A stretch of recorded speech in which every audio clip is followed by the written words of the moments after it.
0.6% gain on the S&P 500, but a 1.6% gain, Carol Massar, on the Russell 2000. Outperformance by the small caps. Don't poo-poo it. No, I'm not poo-pooing. It's your favorite index. I know you love those little critters. Having said that, I'm looking at the semiconductor names because if you want to see some outperformance, check it out. The stocks, most of the names are higher today, and you're looking at the index up about 3%, almost 3%. You know, I'm having trouble kind of making sense of the Look, the stock market is not the economy. We know that. The exuberance that we're seeing. I disagree, but go ahead. Excuse me? I disagree, but go ahead. You disagree? Okay. Yeah, I do, strongly. Okay, we don't have time to talk about that right now. We can talk about that maybe after the bells. But comments from the CEO of Dollar General earlier today about a weakening consumer, wealthier consumers trading down. That's why we're seeing shares of Dollar General higher today.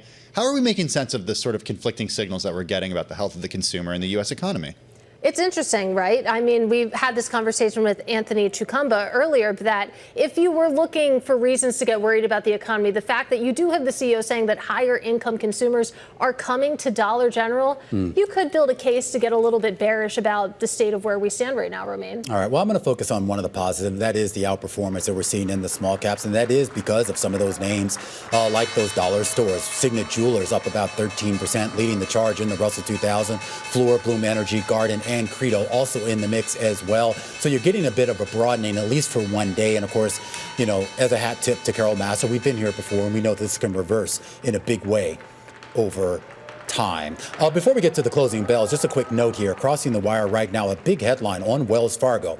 The Federal Reserve here in the United States has finally lifted the asset cap restriction on Wells Fargo. This, of course, has been in place for years, and we're seeing a big pop in the shares in the after hours, up by about 6%. We're going to get you some more details on that in just a second, but let's walk you through the broad market numbers with the Dow Jones Industrial Average up by 0.5 percentage point, the S&P up by 0.6 percentage point, the NASDAQ up by 0.8 percentage point, and the Russell 2000 up 1.6%. Hey, I'm just going to piggyback on that. That cap on Wells Fargo has been in place for more than 7 years. We know that it went through a really tricky time with a lot of issues and a lot of different problems that caused that cap to be there. But now you've got, the removal of that cap allowing the bank essentially to pursue growth again, closing the door on nearly a decade of scandals, and marks a major, major win for the company's CEO, Charlie Scharf. And as Romaine said, we're seeing it pop certainly in the aftermarket. And I just real quick, I just want to stay on this for just one second. So the statement from Michael Barr, of course, the Fed governor who kind of oversees all of the banking supervision, saying that the removal of that asset cap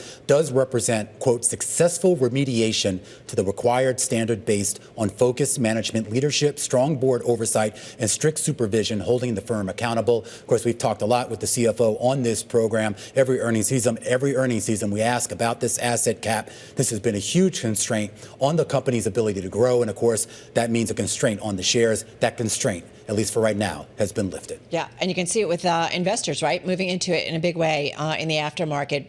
Right now, up about roughly 4% here, Katie. Yeah, we'll continue to follow that story. Of course, like you said, Wells Fargo shares popping after market. But let's take a look at what did well today, because there's a lot to talk about here. If you take a look at the sector level, broadly an up day. Breadth was pretty good relative to yesterday, and you can see that it was tech that was in the lead here when it comes to what was gaining, what was losing when it comes to sectors. You also had energy higher as well. If you take a look at what didn't do too well, you could find something to peck at when it comes to communication services. That sector falling about 0.8%. Real estate, consumer staples also taking a little bit of a dive, but 8 out of 11 sectors in the green, Carol. All right, guys, let's get to some of the individual gainers. As you said, Katie, a lot of winners in today's session. Hey, a lot of names in the nuclear energy space definitely gaining in today's session. Not everybody, though.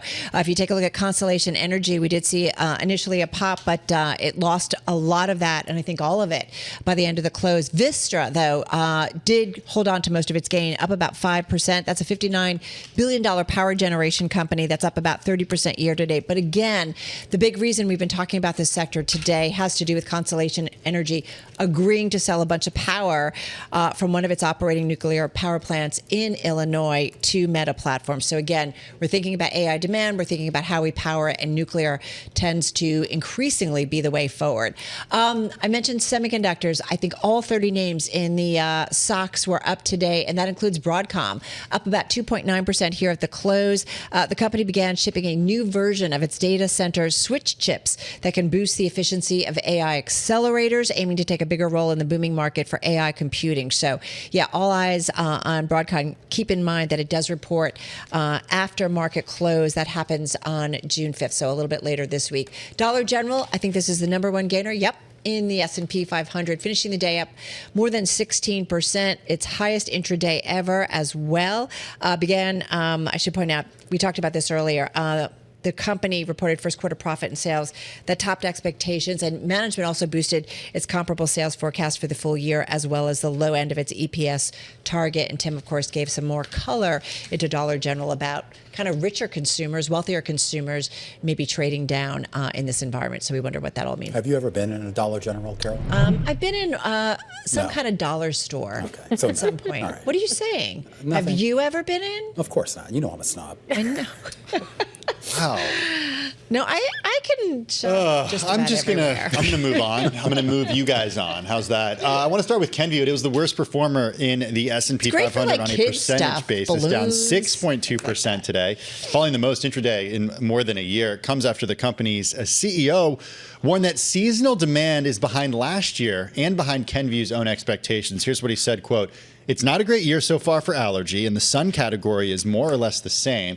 He said a longer winter season pushed spring later into the second quarter. It caused allergy products to see a later start to the season.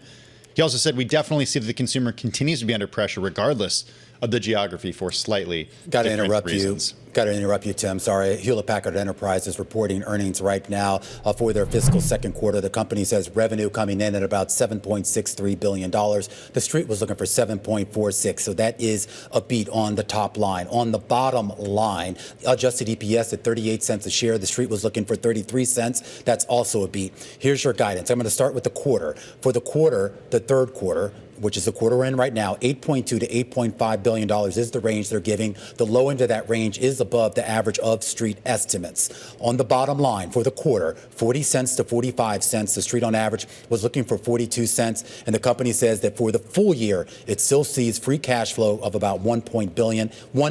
The street looking for $1.4 billion. So it looks like a beat on the top and the bottom line, and the guidance on both the top and the bottom line, just around what the street was looking for. All right, guys, let's get to CrowdStrike. Man, this stock has been on a tear this year, up about 40% or so. The company out in terms of first quarter revenue matching estimates, but let's get to actually the outlook, because the company sees second quarter adjusted EPS from 82 to 84 cents a share. Street estimate is 82 cents a share. Also sees fiscal year adjusted EPS of $3.44 to $3.56 a share. Looks like it's upping it that estimate because it had seen $3.33 to $3.45. I'm looking at CrowdStrike, though down about 6% here in the aftermarket. So it looks like some investor disappointment. I'm just looking through first quarter revenue. That was $1.1 billion, the estimate. That was smack in line in terms of what the street was expecting. And first quarter adjusted EPS 73, and that was a beat of about 7 cents a share. So maybe some concern potentially about the outlook in the range, but we'll see. I'm looking at shares of the enterprise software company Asana. They're shooting higher in the after hours, down from about 20% higher moments ago, up about 14% in the aftermarket. The company posted first quarter revenue that came in above the average analyst estimates at $187.3 million. First quarter adjusted at basic EPS coming in at 5 cents versus a loss per share of 6 cents. So obviously investors like to see that. Shares jumping in the after hours right now, higher by about 14%. I want to go back to CrowdStrike because you're seeing losses deepen in the post-market right now. CrowdStrike shares currently down almost 6% right now. And Carol, you had mentioned it that this stock has been on a tear. Expectations were certainly high with the stock up 43% year to date. But it's that outlook that didn't quite exceed expectations. Second quarter adjusted EPS, just to reiterate, seen at 82 cents to 84 cents. The estimate had been for 82 cents. So you think with the stakes that high, maybe a little bit of disappointment, and that's certainly what you're seeing in the shares right now, Carol. Right. You also do have CrowdStrike reporting a share buyback authorization of up to $1 billion, but that's not certainly getting investors excited. Again, the stock down 6.3% in the aftermarket. All right, folks, that's a wrap. Our cross-platform coverage, radio, TV, YouTube, Bloomberg Originals, Katie and Romaine continuing on TV. Tim and I are going to hit the road, so you guys are going to have surprise anchors tomorrow. Anyway, we will see you soon. All right. That's a wrap. We'll see you again, same time, same place tomorrow.